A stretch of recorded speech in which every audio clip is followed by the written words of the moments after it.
TV আমি কথা কম। জয় জয়তে আমি ৰংমেলা টিভিলৈ সকলোকে স্বাগতম জনাইছোঁ। আজি আমি উপস্থিত হৈছোঁহি লালমাটিৰ দুৰ্গা মন্দিৰ প্ৰাংগণত। আৰু দুৰ্গা মন্দিৰৰ বৰ্তমানৰ যিগৰাকী সম্পাদক মাননীয় শ্ৰীযুত হীৰেন চৌহৰীয়া ডাঙৰীয়াৰ লগত আজি কিছু কথা পাতিবলৈ আমি উপস্থিত হৈছোঁহি। যিহেতু হীৰেন চৌহৰীয়া ডাঙৰীয়াক আমি অসমে আজি জনাটো উচিত।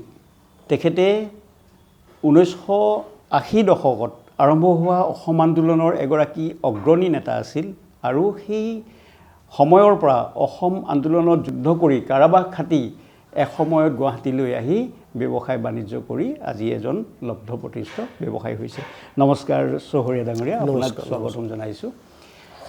এতিয়া আপুনি আমাক ক'ব লাগে, আমাৰ ৰংমেলা টিভিৰ দৰ্শকসকলে আপোনাৰ নিচিনা এজন প্ৰতিষ্ঠিত ব্যৱসায়ী কেনেকৈ হ'ব পাৰি আৰু আপুনি কি নিষ্ঠা আৰু সততাৰে আজি এই আসন লাভ কৰিলে, আমি সেই বিষয়ে আপোনাৰ পৰা অকণমান জানিব বিচাৰোঁ। নমস্কাৰ। প্ৰথমতে আপুনি মোৰ নামৰ আগত যিকেইটা শব্দ ব্যৱহাৰ কৰিছে, লব্ধ প্ৰতিষ্ঠিত, আচলতে ঠিক সিমানখিনি নহয়। মই লব্ধ প্ৰতিষ্ঠিত বুলি নিজকে ভাবিব পৰা হোৱা নাই, কাৰণ মই এতিয়াও সমাজ সেৱা শিকি আছোঁ। অৱশ্যে মই ব্যৱসায় কৰি গুৱাহাটীত থাকিব পৰাকৈ, নিজে মানে ঘৰ দুৱাৰ বনাই থাকিব পৰাকৈ খোপনি পুতিব পাৰিছোঁ। মোৰ জন্ম মঙলদৈৰ কলাইগাঁৱত। এখন বৰ দুখীয়া ঘৰত জন্ম হৈছিলে। আমি 4জন ভাই ককাই, 2জনী ভনী আছিলে। তাতে আমি সঁচা কথা ক'ব গ'লে এই অভাৱ নামৰ শব্দটোৰ লগত, দৈত্যটোৰ লগত আমি যুঁজি ডাঙৰ দীঘল হৈছিলোঁ। সম্ভৱতঃ ক্লাছ 5ত হালৰ মুঠিত ধৰি আপোনাৰ হাল বাই স্কুলত যোৱা তেতিয়াৰ দিনৰ যিবিলাক ছাত্ৰ ছাত্ৰী আছিলে তাৰ মাজত আমিও পঢ়োঁ। তেনেকৈ আমি ডাঙৰ দীঘল হৈছিলোঁ। তেতিয়াৰ দিনত হাইস্কুলৰ পৰা দ্বিতীয় বিভাগত উত্তীৰ্ণ হৈ মই টংলা কলেজত পঢ়িছিলোঁ, আৰু টংলা কলেজত পঢ়ি থকা অৱস্থাতেই 1979 চনৰ জুন মাহৰ পৰা আপোনাৰ অসম আন্দোলনৰ আৰম্ভণি হৈছিলে। অসম আন্দোলনৰ সময়ত মই তেতিয়া পিউ আছিলে, আজিকালি হায়াৰ ছেকেণ্ডাৰী। মই পিউ ফাৰ্ষ্ট ইয়াৰৰ ষ্টুডেণ্ট আছিলোঁ, আৰু মই তেনেকৈ ক'ব নোৱাৰাকৈ অসম আন্দোলনত জড়িত হ'লোঁ। আৰু জড়িত হৈ এটা সময়ত দুৰ্দান্ত সন্ত্ৰাসবাদী হিচাপে মোক অসম চৰকাৰে চিনাক্ত কৰিলে। দুবাৰকৈ মই কুখ্যাত ৰাষ্ট্ৰীয় নিৰাপত্তা আইনৰ অধীনত আটক হ'লোঁ। প্ৰথমবাৰ 8 মাহ, দ্বিতীয়বাৰ সম্পূৰ্ণ এবছৰ মই কাৰাগাৰত থাকি অসম চুক্তিৰ পিছত কাৰাগাৰৰ পৰা মই মুক্তি পাইছিলোঁ। তাৰপিছত গণপৰিষদ চৰকাৰ গঠন হোৱাৰ সময়ত আমাৰ স্থানীয় বিধায়কজনক জিকাবৰ কাৰণে যিমানখিনি কৰিব লাগে সকলোখিনি আমি কৰিছিলোঁ। এতিয়াৰ দৰে তেতিয়া টকা পইচা থকা প্ৰাৰ্থী নাছিলে। আমি দোকানে দোকানে ৰং কালেকশ্যন কৰি পোষ্টাৰ মাৰিছিলোঁ, ৱালত লিখিছিলোঁ, আৰু ৰাইজৰ আশীৰ্বাদত গণপৰিষদ চৰকাৰ গঠন হৈছিলে। গণপৰিষদ চৰকাৰ গঠন হোৱাৰ পিছত মই কোনো ধৰণৰ চৰকাৰী চাকৰি নিবিচাৰি নিজেই ঘৰত থকা মাটি আৰু গাঁৱৰ মানুহৰ মাটি আধিত লৈ প্ৰায় 5-6 গৰাকী ব্যক্তি মোৰ সহযোগী হিচাপে ৰাখি মই খেতি কৰি আছিলোঁ। দুৰ্ভাগ্যবশতঃ সেইখিনি সময়ত অসমৰ ঘৰে ঘৰে, গাঁৱে গাঁৱে এটা চিনাকি শব্দ আছিলে, আলফা। ময়ো সেই সংগঠনৰ অভাৰগন সংগঠন যিটো আছিলে জাতীয় উন্নয়ন পৰিষদ, এই জাতীয় উন্নয়ন পৰিষদৰ দৰং জিলাৰ সম্পাদকৰ দায়িত্ব ল'বলগীয়া হৈছিলে। আৰু এই দৰং জিলা উন্নয়ন পৰিষদৰ জাতীয় উন্নয়ন পৰিষদৰ সম্পাদকৰ দায়িত্ব লোৱাৰ অপৰাধত মই বজৰংগৰ সময়ত যেতিয়া গণপৰিষদ চৰকাৰ ভংগ কৰি দিছিলে, ভংগ কৰি দি যেতিয়া আপোনাৰ অপাৰেশ্যন আৰম্ভ হৈছিলে, আৰ্মি অপাৰেশ্যন আৰম্ভ হৈছিলে বজৰং, এই বজৰংগৰ সময়ত মই আকৌ আটক হৈ 9 মাহ কাল কাৰাগাৰত আছিলোঁ। কিন্তু মোৰ কাৰণে, আমাৰ 4-5জন বন্ধুৰ কাৰণে এটা গৌৰৱৰ বিষয় এইটোৱে যে আমি ৰাজহুৱা সভাত প্ৰায় 1000-1500 মানুহৰ সমবেত হোৱা ৰাজহুৱা সভাত আমি মুক্তভাৱে ঘোষণা কৰিব পাৰিছোঁ বা ঘোষণা কৰিছোঁ যে আমি জাতীয় উন্নয়ন পৰিষদত থকা অৱস্থাত যদি কাৰোবাৰ পৰা আমি 100 টকা সংগ্ৰহ কৰিছিলোঁ, কাৰোবাক আলফাৰ নামত দাবী ধমকি দিছিলোঁ, তেতিয়াহ'লে আমাক উলংঘ কৰি টাউনৰ মাজেৰে খোজকাঢ়ি লৈ যাব পাৰে, এই বক্তব্যটো ৰাখি মই গুৱাহাটীত গুচি আহিছিলোঁ। আপোনাৰ এই শিশু আৰু কৈশোৰ কালৰ বিষয়ে আমি জানিলোঁ, বহুত কথা গম পালোঁ। আপুনি সঁচাকৈ এগৰাকী নিষ্ঠাৱান সমাজসেৱক বুলিও ক'ব নোৱাৰি, অসমৰ কাৰণে যুদ্ধ কৰা এগৰাকী সময়ৰ ছাত্ৰ নেতা আছিল আৰু সেই সময়ত আপুনি নানা দুৰ্ভোগ ভুগিও আজি গুৱাহাটীলৈ আহি প্ৰতিষ্ঠা হৈছে। এতিয়া প্ৰসংগটো সলনি কৰি আমি আহোঁ এই অনুষ্ঠানটোৰ মাজলৈ। এই অনুষ্ঠানটোত আপুনি যি লালমাটিত প্ৰতিষ্ঠিত দুৰ্গা মন্দিৰ, এই দুৰ্গা মন্দিৰৰ লগত আপুনি কেনেধৰণে জড়িত হৈ আজি এই দুৰ্গা মন্দিৰৰ যোগেদি সেৱা আগবঢ়াই আহিছে? আচলতে দক্ষিণ বৰহাজাৰ মৈদাম দুৰ্গা মন্দিৰ পৰিচালনা সমিতি আছিলে, এতিয়া ন্যাস হৈছে। এই দুৰ্গা মন্দিৰ পৰিচালনা সমিতিৰ যিখিনি মাটি দুৰ্গা মন্দিৰ নামত চৰকাৰৰ পৰা আৱণ্টন কৰিছিলে, তেখেতসকল আছিলে কিশোৰী মোহন দাস, জীৱেশ্বৰ গোস্বামী, মহীধৰ হালৈ আৰু আমাৰ ইয়াত বহি থকা আপোনালোকৰ এই অনুষ্ঠানটোৰ এগৰাকী শুভাকাংক্ষী, এগৰাকী নেতৃত্ব লোৱা ব্যক্তি শ্ৰদ্ধাৰ ৰমা কুমাৰহঁতৰ মানে তেখেতসকলৰ সদিচ্ছাত এই মাটিখিনি অসম চৰকাৰৰ পৰা দক্ষিণ বৰহাজাৰ মৈদাম দুৰ্গা মন্দিৰ পৰিচালনা সমিতিয়ে আৱণ্টন পাইছিলে তৰুণ গগৈ চৰকাৰৰ দিনত। মাটিখিনি পোৱাৰ পিছত তেখেতসকলে যেতিয়া কাম কাজ আৰম্ভ কৰিলে, তেখেতসকলে প্ৰথমতে ইয়াত মাটিখিনি পুতি উঠি ট্ৰাক পাৰ্কিঙৰ কাৰণে তেখেতসকলে মাটিখিনি এজন বিজয় হুজি নামৰ ব্যক্তি এজনক লিজত দিলে আৰু এই লিজত দিয়াৰ সময়ত তেখেতসকলৰ সকলোৰে সহমত নথকাৰ কাৰণে তেখেতসকল উজুতি খালে। উজুতি খোৱাৰ পিছত এখন সভা হ'ল। সভাত বহু ধৰণৰ বাক বিতণ্ডা হোৱাৰ পিছত তেখেতসকলে সিদিনাখন একো সিদ্ধান্ত ল'ব নোৱাৰিলে। তাৰপিছতো 2-3খন সভা অনুষ্ঠিত হ'ল। শেষৰখন সভাত মোক মোৰ ভাতৃপ্ৰতিম বন্ধু অজিত ৰাজবংশীয়ে ইয়ালৈকে লৈ আহিলে, আহি ক'লে যে দাদা আপুনি দুআষাৰ কথা কওক, আপুনি যিহেতু ইয়াৰ স্থায়ী বাসিন্দা হ'ল, গতিকে আপুনি অনুষ্ঠানৰ লগত জড়িত থাকিব লাগিব, আপুনি দুআষাৰমান কওক। আৰু মই তেতিয়া কৈছিলোঁ যে প্ৰথমতে আপোনালোকে এই মাটিখিনি যিকেইজন মহান ব্যক্তিৰ প্ৰচেষ্টাত মন্দিৰৰ নামত হ'ল, তেখেতসকলক আপোনালোকে প্ৰথমতে ধন্যবাদ দিয়ক, তাৰ পিছৰ কথাখিনি আমি পিছত লাহে লাহে আলোচনা কৰিম। তেনেকৈ মই এই মন্দিৰৰ লগত জড়িত হ'লোঁ আৰু এটা সময়ত মই 2007 চনত মন্দিৰ পৰিচালনা সমিতিৰ সম্পাদকৰ দায়িত্ব ল'বলগীয়া হ'ল আৰু 2007 চনৰ পৰা এতিয়ালৈকে মই এই মন্দিৰ পৰিচালনা সমিতিৰ সম্পাদকৰ দায়িত্ব লৈ আছোঁ। মই ভাৰতৰ ভিতৰত বুলি নকওঁ, অসমৰ ভিতৰত এই অনুষ্ঠানটো আমি শ্ৰদ্ধাৰ ৰমা কুমাৰ বা কিশোৰী মোহন দাসদেৱ, শৰৎ বৰপূজাৰী, অখিল গোস্বামী, ঠিক এনেকুৱা কেইবাজনো ব্যক্তিৰ আশীৰ্বাদত, ডক্টৰ নৃপেন্দ্ৰনাথ শৰ্মা তেখেত আমাৰ মুখ্য উপদেষ্টা, এখেতসকলৰ আশীৰ্বাদত আজি এই মন্দিৰটোৱে অসমৰ ৰাইজৰ হিয়া চুইব পাইছে। আমাৰ ইয়াত এটা কথা হিচাপ লগে লগে দিব লাগিব। আপোনাৰ দুৰ্গা পূজাৰ হিচাপ আমাৰ অপৰাজিতা পূজা হোৱাৰ দশমীৰ দিনা অপৰাজিতা পূজা শেষ হোৱাৰ লগে লগে আমি হিচাপ নিকাচ সকলো দাখিল কৰোঁ আৰু আমি ইয়াৰ পৰা এটকাও ঘৰলৈ নিনিয়াৰ এটা মন লৈ এটকা বেছিকৈ দিয়াৰ এটা আশা ৰাখি আমি সকলোৱে ইয়াত সেৱা আগবঢ়াই আহিছোঁ। সুন্দৰ কথা। এই কথাখিনি আমি শুনি গম পালোঁ। এতিয়া গম পাইছোঁ এইটো এটা বৃহৎ কলেবৰত বিৰাট ডাঙৰ আকৃতিত এটা বিবাহ ভৱন প্ৰতিষ্ঠা কৰিছে আপোনালোকে জনসাধাৰণৰ কল্যাণাৰ্থে। খুব কম মূল্যতে, আনতকৈ কম মূল্যত ইয়াত বিবাহ সম্পন্ন কৰিব পাৰিব। আচ্ছা, এতিয়া আৰু এটা কথালৈ আহোঁ।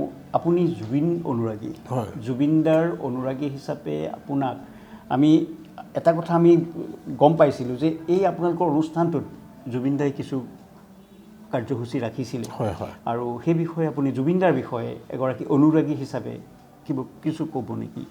মই আচলতে জুবিনৰ গীত শুনি ভাল পাইছিলোঁ আৰু আমাৰ এইখন বিহুতলীত, ইয়াত এখন বিহু অনুষ্ঠিত হৈছিলে, সেই বিহুতলীত জুবিন গাৰ্গে বহুবাৰ গীত পৰিৱেশন কৰিছিলে।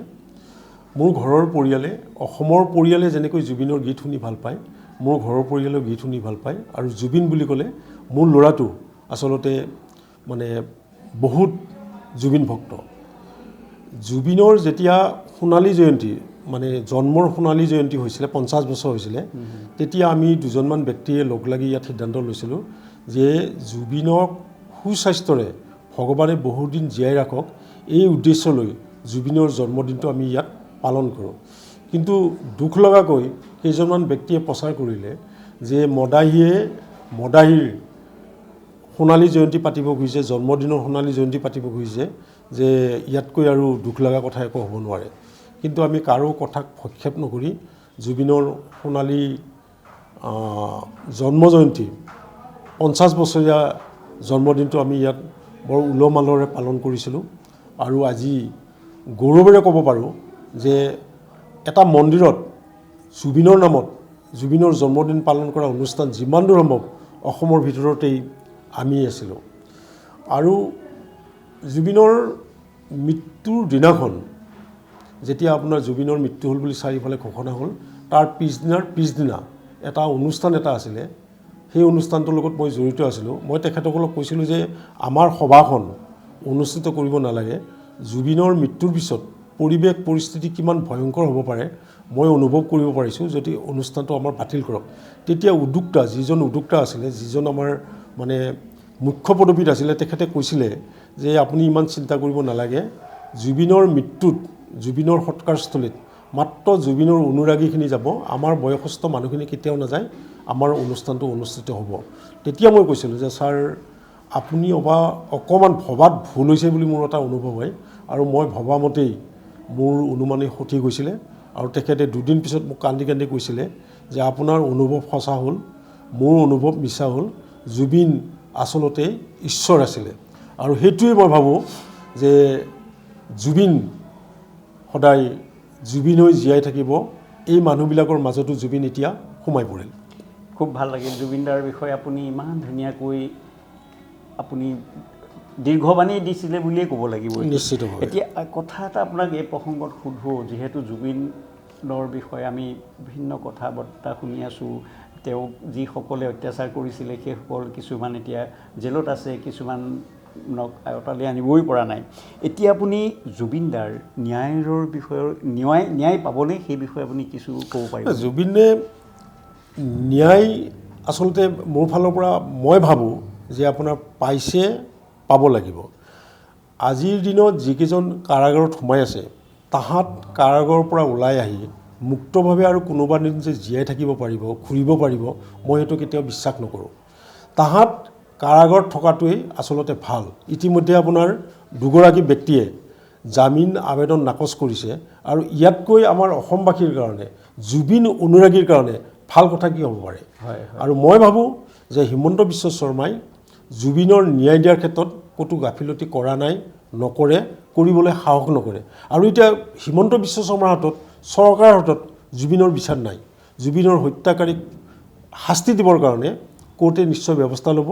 আৰু গৰিমা গাৰ্গে, জুবিনৰ পত্নী গৰিমা গাৰ্গে ইতিমধ্যে যিখিনি কথা কৈছে, যিখিনি কাম কৰিছে, আমি ভাবোঁ যে জুবিনক চৰকাৰে, জুবিনক আদালতে, জুবিনক ভগৱানে নিশ্চয় ন্যায় দিব, জুবিনৰ হত্যাকাৰীয়ে নিশ্চয় শাস্তি পাব। আমিও ৰংমেলা টিভিৰ সমূহ দৰ্শকবৃন্দই সেই কথাটোৱে ভাবোঁ যেন জুবিনদাই সোনকালে ন্যায় পাব লাগে। বেছি পলম হৈ গৈ থাকিলে আমিও মানসিকভাৱে ভাগি পৰিম নিশ্চিতভাৱে। গতিকে আমি সকলোৱে আশা কৰিছোঁ সোনকালে ন্যায় পাওক, যিসকলে তেওঁক অত্যাচাৰ কৰিছিল বা এনেকুৱা পৰিস্থিতিলৈ লৈ গৈছিল, যিহেতু দ্বিতীয় এগৰাকী জুবিন তেখেতলোকে সৃষ্টি কৰিব নোৱাৰে, এইটো অসম্ভৱ কথা। গতিকে এই জীয়াই থকা এজন সোণৰ কণী পৰা হাঁহ তেওঁলোকে নাইকিয়া কৰি পেলালে, অসমৰ গৌৰৱ প্ৰাণৰ জুবিন দা নাইকিয়া কৰি দিলে। গতিকে সেই ন্যায় পোৱাটো আমি কামনা কৰিছোঁ আপোনাৰ যোগেদিও। দ্বিতীয় কথা সোধোঁ আপোনাক, শেষত আপোনাক জানিব বিচাৰোঁ যে আপুনি সমাজসেৱক হিচাপে, এগৰাকী প্ৰতিষ্ঠিত ব্যৱসায়ী হিচাপে আপুনি কি ব্যৱসায় কৰিছে, আপুনি সৎ উপায়েৰে যিখিনি কষ্ট কৰি ধন ঘটিছে বুলি আমি গম পাইছোঁ, সেইখিনি আপুনি ৰাইজৰ হকেও বিলাই দিছে।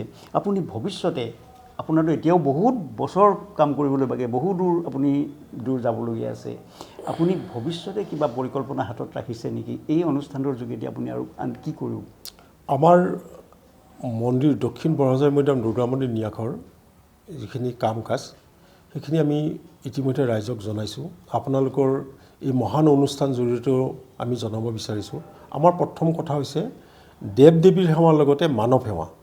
আমি এই অনুষ্ঠানৰ জৰিয়তে ইতিমধ্যে বিভিন্নজনক, বিভিন্ন ৰোগীক, বিভিন্ন অনুষ্ঠানক আমি আৰ্থিক সাহায্য আগবঢ়াই আহিছোঁ। আমি এটা নিশ্চিতভাৱে আমি এটা মানে সিদ্ধান্ত লৈছোঁ যে আলি পদূলিৰ আশে পাশে বা কোনোবা অচিনাক্ত মৃতদেহ পৰি থাকিলে সেই মৃতদেহ সৎকাৰৰ গোটেই দায়িত্বটো, গোটেই খৰচটো বহন কৰিব নোৱাৰিলেও আমি যিমান পাৰোঁ সিমানখিনি আমি খৰচ কৰিম। ইতিমধ্যে আমি গুৱাহাটীৰ বাহিৰৰ বেলেগ ঠাইতো মৃতদেহ সৎকাৰৰ কাৰণে আমি সহায় কৰিছোঁ। লগতে আমি প্ৰতি মাহে 2বাৰকৈ 3বাৰকৈ আমি উপকাৰ মানে ব্যৱহাৰৰ উপযোগী পুৰণি কাপোৰ বিতৰণ কৰি আহিছোঁ। মাজে মাজে আমি নতুন কাপোৰ বিতৰণ কৰোঁ। লগতে আমি কাৰোবাৰ অনুষ্ঠানৰ ৰাহি খাদ্য যদি কোনোবা থাকে আমাক যদি জনায়, আমি প্ৰয়োজন থকাসকলৰ মাজত বিতৰণ কৰি দিওঁ। আমাৰ অনুষ্ঠানে অসমতে নহয় ভাৰতত স্বীকৃতি পাওক। আমাৰ অনুষ্ঠানে বিভিন্নজনৰ মৰম পাওক আৰু সেই মৰমখিনি আমি সকলোৱে ভগাই লৈ নতুন প্ৰজন্মক কিবা এটা আমি যাতে দেখুৱাব পাৰোঁ তাৰ আমি চিন্তা চৰ্চা কৰিছোঁ। আপোনাৰ আশা আকাংক্ষা বাস্তৱ ৰূপ লওক, আমি সেইটোৱে কামনা কৰিছোঁ। দ্বিতীয়তে আপোনাৰ ইমান দীৰ্ঘম্যাদী পৰিকল্পনা, আপুনি যিখিনি ভাবি আছে দুখীয়া নিচলাক সহায় কৰাৰ উপৰিও নিঃস্বজনক সহায় কৰাৰ যি মানসিকতা লৈছে, আপুনি সেইখিনি আগবাঢ়ি যাওক, এই সমাজখন আগবাঢ়ি যাওক আৰু আপোনাৰ কাম কৰিব পৰাকৈ ভগৱানে শক্তি দিয়ক, দীৰ্ঘায়ু কৰক, সুস্বাস্থ্যৰ গৰাকী কৰক, তাকেই আমি কামনা কৰি আজি অনুষ্ঠানটো ইয়াতে সামৰোঁ।